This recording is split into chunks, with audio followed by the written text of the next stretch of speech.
কখন কি ঘটে যায় ইরানে, এ যেন এক দম বন্ধ আবহাওয়া।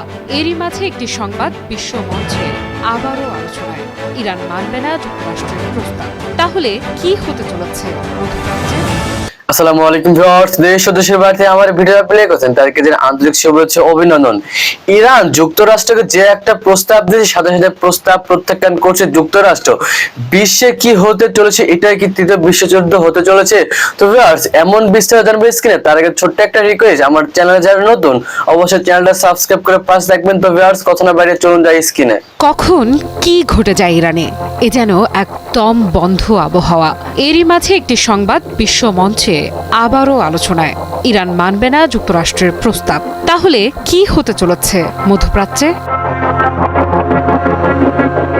মধ্যপ্রাচ্যে উত্তেজনা, হুমকি আর গোপন সামরিক প্রস্তুতিতে ঘনীভূত হচ্ছে সংকট। মার্কিন প্রেসিডেন্ট ডোনাল্ড ট্রাম্পের প্রস্তাবে ইরানের রাজি হওয়ার সম্ভাবনা শূন্য, এমনই বিস্ফোরক মন্তব্য করেছেন এক মার্কিন কর্মকর্তা। তার বরাত দিয়ে খবর প্রকাশ করেছে অ্যাক্সিওস। প্রশ্ন একটাই, তাহলে কি আলোচনার সব পথ বন্ধ?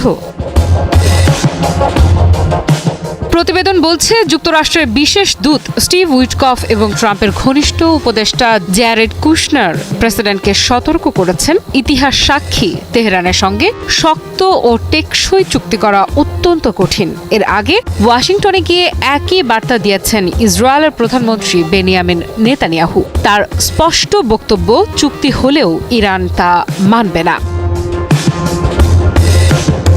এই বক্তব্যগুলোর পর হোয়াইট হাউসের ভেতরে কি বদলে যাচ্ছে হিসেব নিকেশ?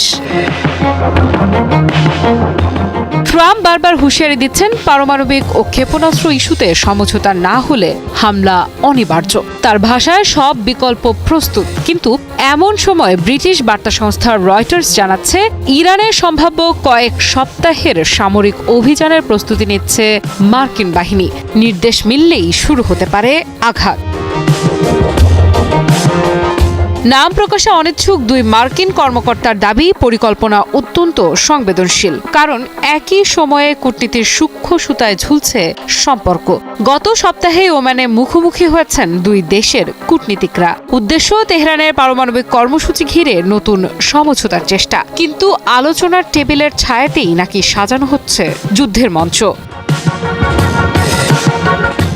মার্কিন প্রতিরক্ষা দপ্তর মধ্যপ্রাচ্যে পাঠাচ্ছে অতিরিক্ত বিমানবাহী রণতরী, হাজার হাজার সেনা, যুদ্ধ বিমান ও নির্দেশিত ক্ষেপণাস্ত্রবাহী যুদ্ধ জাহাজ। সামরিক শক্তির এই প্রদর্শন কি কেবল চাপ তৈরির কৌশল, নাকি সত্যিই আসছে বিস্ফোরণ?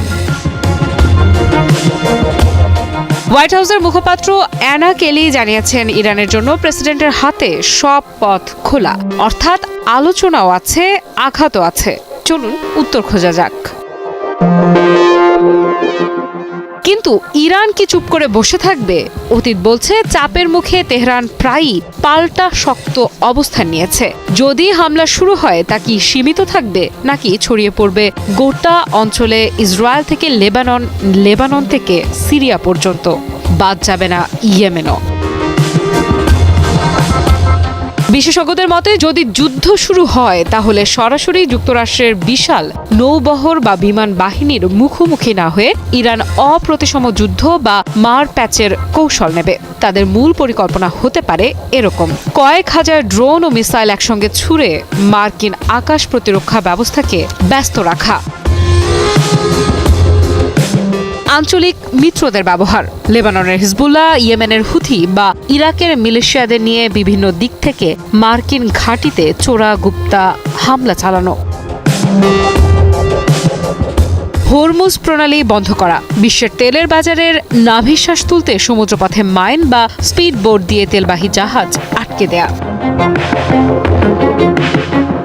সাইবার যুদ্ধ, সরাসরি বোমাবাজির পাশাপাশি আমেরিকার বিভিন্ন জরুরি পরিষেবায় সাইবার হামলা চালিয়ে বিশৃঙ্খলা সৃষ্টি করা। মূলত ইরান চাইবে যুদ্ধটাকে যুক্তরাষ্ট্রের জন্য এতটাই ব্যয়বহুল এবং দীর্ঘমেয়াদী করতে, যাতে তারা মাঝপথেই পিছু হটতে বাধ্য হয়। বিশ্ব এখন তাকিয়ে আছে দুই রাজধানীর দিকে।